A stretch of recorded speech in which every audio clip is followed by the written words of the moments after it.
So looking at climate change and fire and probably pollution and everything that's changing our habitat for our natural plants, I do feel threatened. I think that our plants have fed our land and our people and our animals and environment for so long that any threat to them is also a threat to us. I believe that climate change and pollution are one of the main sources of threat to us right now.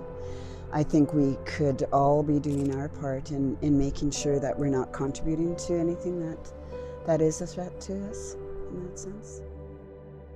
I believe controlled burns not only help us with making it safer with fires, but I also think that it will help us to bring back huckleberries and controlled burns. In our way, were done by the matriarchs of our society. The women would know where there would need to be a controlled burn, and then they would have discussions amongst themselves, and they would decide which area needs to be burned so that we could control the environment so there isn't a lot of threats to encourage forest fires, whether it's lightning strikes or whatever. And B, we would have an abundance of berries coming back, because one of the first things that come back after a burn are the grasses and then later on the bushes. And huckleberries really need acidic soil, which ashes actually provide, and one of the first berry bushes to come back are the huckleberries. So one really good example of that was Irene Billy from the Adams Lake Indian Band just across the river here had asked Chief and Council for years to do a controlled burn just over the hill here. When I was a young girl, Minnie and Sandy had a team of horses, and one of the horses' names was Queenie, and they had a buckboard. So my mother with my brothers and sisters would be in the buckboard with my cousins and other family, and we would take the buckboard and we would go up over into this area until we came to a creek. And that area had a lot of huckleberries.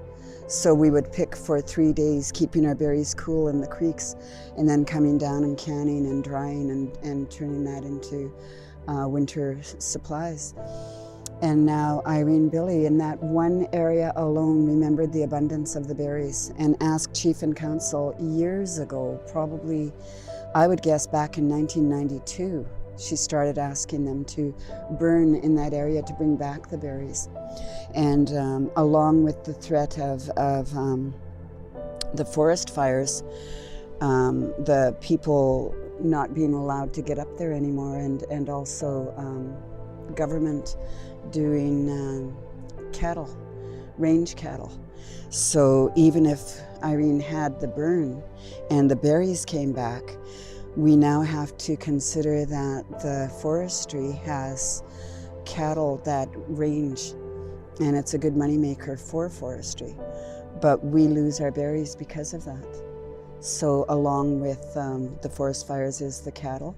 So even if the area was burnt, how do we control where we could go in and pick these berries? We'd also need to control if the cattle are allowed to graze there or not. Well, I haven't really had too much problems gathering sage or mullein or any of the other things that I've gathered, the wild roses or the even Devil's Club. I've had access through friends going in to get it. So in this area per se, I haven't really had problems with that. One of the main forest fires in this area was a real moneymaker for many of my relatives here, because that area that was burnt all the way from Barrier to here had given us a lot of wild mushrooms, the morels and the other mushrooms that were picked. Forest fires, yes, are very, very dangerous, and they can do a lot of damage. But where there's been controlled fires, or where the fire has gone through, it seems like there's a good side of it. Yes, fear it and be wary and be cautious, but also when there is one that has gone through our area, there's some benefits that come. Other than the bad side is if that burned really, really hot, it would burn all the turf off the top of the soil. It would burn down into the rocks, and would make all of that land sterile. So yes, we lose the wildlife, we lose the habitat, the feeding for them in areas like that. But now the bears have come back, the deer have come back.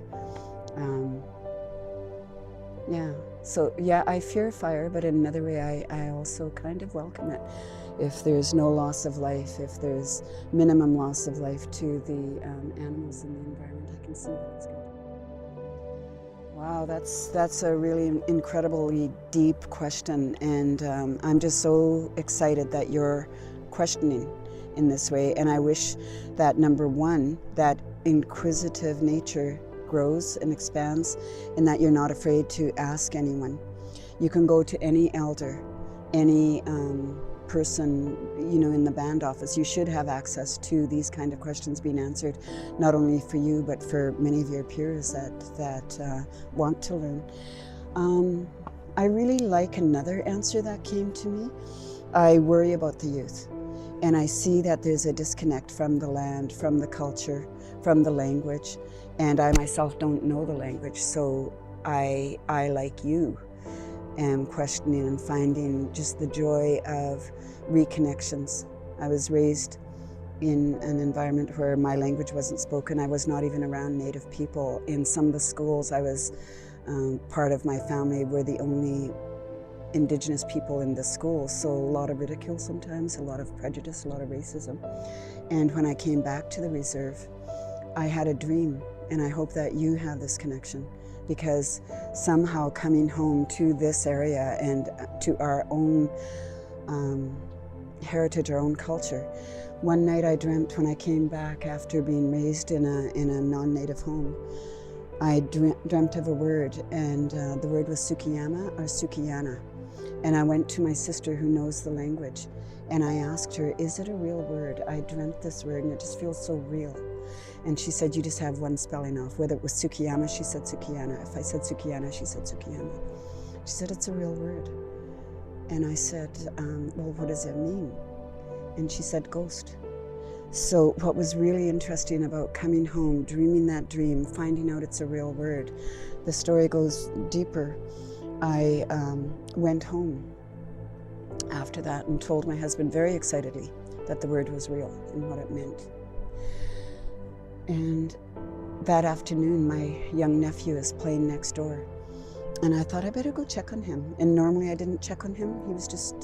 He lived next door. I didn't really ever feel compelled to look at what he was doing before. But I thought, I'm gonna go check on him. And I ignored the first couple times. You know, it's not my business. He's fine. He's got parents that watch him really well. But again, I thought, oh, maybe the second or third time I went outside, and there he is in the back of my yard building a little road. A little boy building a road with his trucks and cars. But where I looked, he was unearthing the remains of one of our ancestors. And so, not to frighten him, I said, oh boy, let's go over here and let's build a road over here. So I took him away from that area, and I had him in a different area just playing with his cars. And then when I went in, I phoned our chief, a counselor, and then I phoned the RCMP because it was human remains and I knew that I had to. But when everyone came, I phoned my sister Mary and I said, let's treat this like one of our sacred funerals.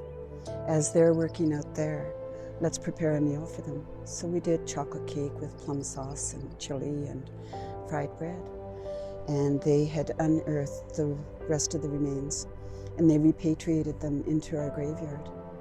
But to come home after that long and to not even have a question to voice to somebody, the dream, the connection with my sister, the acknowledgement of this being real, the connection in the spirit world.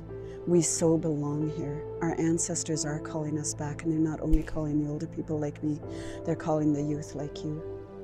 So I hope that you have the same kind of visions, the same kind of dreams, the same kind of connection to the land, and then the connection to the people that can teach you. And on a funny note, to leave it funny, a friend of mine said it's strange how people can say, I wasn't taught the language, I wasn't taught the culture or anything like that. And this person responded with, but you found your way to the bars. You found your way to the drugs. You found your way to different things. and it's easier to find your way to the culture and to the answers and to the people. So I encourage young people to start searching, to know that you belong, to know that you're a good medicine. Your smiles light up the world, your eyes light up the world, your connection to an elder means the world. You're a good malema, you're a good medicine. Be good medicine to yourself, to each other, and welcome to any kind of learning. And if you can't find it, keep looking. If you've met one elder that didn't want to talk, the next one might. And if that doesn't work, the next one might. Don't give up on 2 or 3. You'll find your answer, you'll find a mentor. Thanks, Jan.